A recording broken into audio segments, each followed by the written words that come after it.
प्रत्येकाचे इमोशन्स आहेत आई वडिलांबाबतीत. मी माझ्या आई वडिलांचे स्टॅच्यू लावलेत शेतात. राधाकृष्णाचं देऊळ आणि बाजूला त्यांचे स्टॅच्यू आहेत.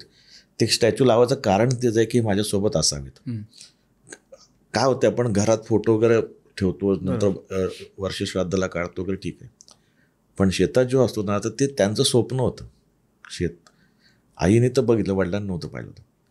तर त्यांचे स्टॅच्यू ठेवल्यामुळे तू म्हणतोस तसं कडुलिंबाच्या झाडाखाली मी बसतो, पण मी काय काय चाललंय ते पाहतो, पण आणि त्यातून बरंच जरासं वडिलांची गप्पा मारतो पण. त्यामुळे माझ्यासाठी ते खूप असं युनिक नाही. माझ्यासाठी ती परत एनर्जी म्हणतो ना, की माझ्यावर अजून वडिलांचं लक्ष आहे, हे त्यातनं मी आनंद घेत असतो आणि घेतो मी. पण आता काय प्रकारचं संभाषण झालंच तर कसं? एवढंच आहे, बराच ना तू जरा सांभाळ, एवढंच बोलतात ते. आणि मी पण बोलतो की काळजी करू नका. कमाल, खूप मोठा थॉट आहे त्याच्यात. अरे जरी असतं तरी नाही, पण असायला पाहिजे ना रे. त्यांनी आपल्याला माहिती आहे त्याने काय केलं. मग बरं, आमच्याकडे कोणी वयस्कर आले ना, तर माझे आई वडील सांगायचे की बा पाया पड, बरं त्यांच्या आशीर्वाद घ्या. तेच संस्कार आहेत त्यांचे. आणि आज ज्या नसतील ते आहेत असं भासवून घेणं पण माझ्यासाठी ते रिलॅक्सेशन आहे. माझ्यासाठी ते सोबत आहेत असं वाटतं. कमाल. खूप इमोशनल होतं. सॉरी. नाही, इमोशन्स खूप महत्वाचे आहेत, कारण आपण टाळाटाळ करतो भावना अनुभवायला आणि नेहमी बॅकएंडमध्ये ठेवून देतो, नंतर बघू. पण ते चुकून असं काय तर तू सांगतो, बोललास त्यातनं ते निघालं. पण चांगलं, म्हणजे हा थॉट पण चांगलं की आपण मजा पण करू शकलो असतो यात. तू शेतात गेल्यामुळे काय आलं, मी तिथे अडकलो. तू वेगळी गोष्ट आणली असतीस ना, तर मी अजून त्यात गमतीशीर काय ते वेगळं बोललो असतो. तू माझ्या इमोशनमध्येच पहिला घुसलाच. आणि तिथून या व्यक्ती आली तर ती येतेच व्यक्ती, माहिती आहे मला असं आलं ते. काय होतं माहिती आहे, अद्भुत दरवाजा सेगमेंट आहे ना, ती कशी आहे, दोन्हीकडनं कसा अप्रोच आहे त्याचा जस्ट सांगतो.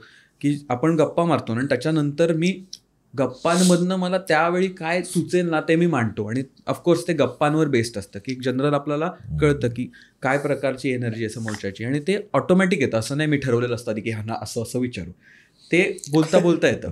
आणि समोरच्या व्यक्तीचं किंवा जे पाहुणे आपल्याकडे आलेले असतात ना, त्यांचंही काय होतं, 1-1.5 तास आपण गप्पा मारल्यात ना, त्याच्या जोरावर त्यांच्या डोक्यात जे फ्रेश असताना ते मांडलं जातं. त्यामुळे ते सुंदर केमिस्ट्री तेवढ्या काळासाठी तयार होते ती.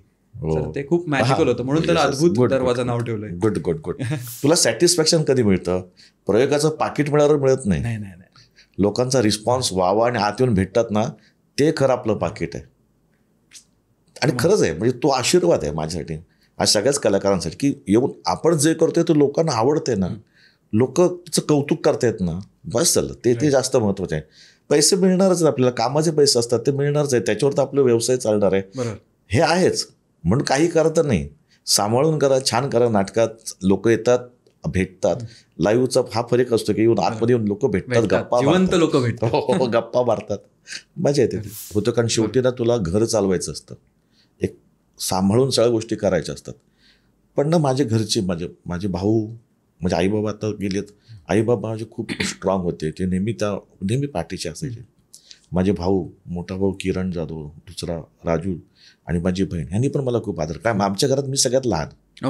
आणि आणखीन मुख्य आधार म्हणजे बायको, मुलं. ह्यांनी कधी मग जाणू दिलं नाही मला की आता तुम्ही प्रयोग कमी आहे, पिक्चर लागत नाही आहेत का काय. बाकीच्या लोकांना टेन्शन आहे, जर काय पिक्चर चालत नाही, दिसत नाही वगैरे. पण मी जो स्वतःहून घेतलेला ब्रेक होतो, आमच्या सगळ्या घरच्यांना तो आवडला होता. आणि ते म्हणजे की आता रिलीफ घे स्वतःला जरा आराम कर आणि मग परत. आणि मग त्याचा फायदा मला झाला. पण त्यावेळेस मानसिक दृष्ट्या तुला सांभाळणं खूप महत्त्वाचं. आणि आमची संपूर्ण फॅमिली माझ्यासोबत होती. आणखीन एका व्यक्तीचं नाव घेईन मी, नाना पाटेकर. माहीत नाही, तर माझं व्यवस्थितच चालू होतं, त्यांना कुठून तर काहीतरी कळवून त्याचा मला फोन आला. अरे भरत, कसं आहेस तू? म्हणलं हा. नाना का काय व्यवस्थित? नाही काहीतरी तू टेन्शनमध्ये असं कळलं. म्हणलं नाही.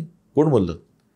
नाही मला कळलं की बघ, काही टेन्शन घेऊ नकोस, आणि काहीही लागलं आर्थिक पण पैशांचं मला सांग, पण तू टेन्शननी काम करू नकोस असं ते बोलले मला. अरे बापरे, मी नव्हतोच त्या स्टेजात. ऑफकोर्स 19-20 असतात आपल्या गोष्टी, पण मला ना खूप बरं वाटलं की त्या व्यक्तीने, त्या माणसाने मला विचारलं आणखीन काय पाहिजे तुम्हाला.